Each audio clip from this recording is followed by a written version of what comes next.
Nous voulons savoir si deux grandeurs sont proportionnelles ou pas en travaillant sur les lignes d'un tableau. Donc on nous donne un tableau avec des données connues et on se pose la question s'il existe un nombre qui permet de passer de la première grandeur à la deuxième grandeur par multiplication. Ce nombre, s'il existe, est appelé coefficient de proportionnalité et s'il existe, on dira que les deux grandeurs sont proportionnelles. On dira bien que la grandeur B est proportionnelle à la grandeur A. Cette méthode va nous permettre non seulement de justifier que c'est proportionnel, mais de donner aussi du sens au coefficient de proportionnalité.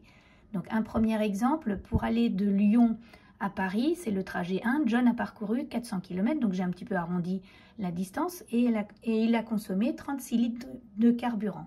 Ensuite, pour aller de Lyon à Marseille, il a parcouru 300 km. Là aussi, j'ai fait un arrondi assez sévère de la distance et il a consommé 27 litres de carburant.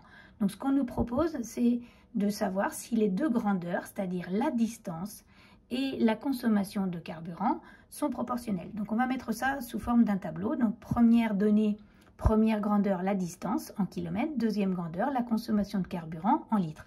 On met bien nos données et on se pose la question, est-ce qu'il existe un nombre qui permet de passer de 400 à 36 et puis de 300 à 27 par multiplication? Donc ces nombres-là, lorsqu'on les cherche, on va faire ce calcul-là. 400 multiplié par quelque chose égale 36. Donc pour trouver ce quelque chose, je ferai une division. Et puis 300 multiplié par quelque chose égale 27.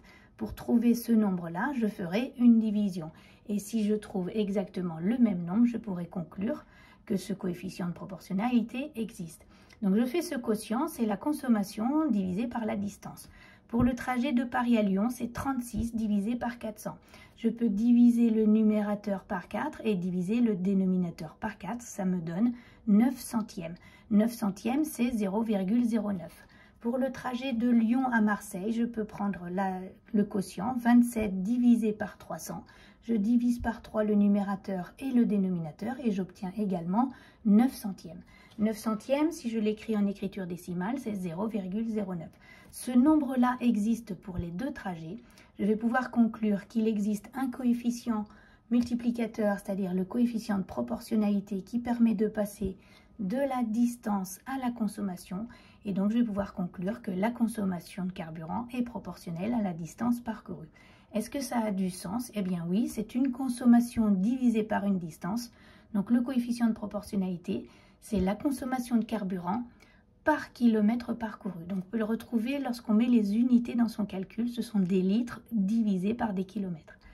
Si j'avais présenté le même exemple, mais dans un tableau inversé, c'est-à-dire en mettant la consommation de carburant en première grandeur et la distance en deuxième grandeur, je me poserais alors comme question, est-ce que je peux passer de 36 à 400 en multipliant par un nombre et de 27 à 300 en multipliant par le même nombre? Si ce nombre existe, je pourrais conclure que les deux grandeurs sont proportionnelles. Et donc ces calculs-là, ils me permettent de trouver que 36 multiplié par quelque chose, ça va me donner 400. Donc je chercherai une division pour trouver ce nombre-là. Et puis 27 multiplié par quelque chose égale 300. Et donc je ferai également une division pour trouver ce nombre-là.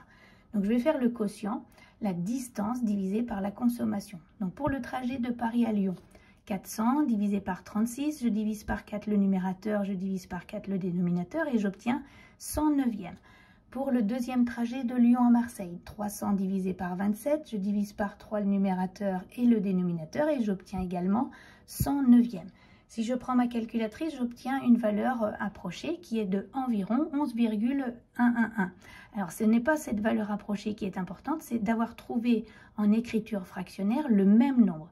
Ça signifie que pour conclure que la distance est proportionnelle à la consommation, c'est parce que comme j'ai trouvé le même nombre, je peux le mettre ici pour passer de la première grandeur à la deuxième grandeur. Maintenant, ce coefficient a-t-il du sens? Oui, on a fait la distance divisée par la consommation. On a trouvé environ 11,111 km par litre. Donc ce coefficient de proportionnalité, c'est le nombre de kilomètres parcourus par litre de carburant consommé. Voilà.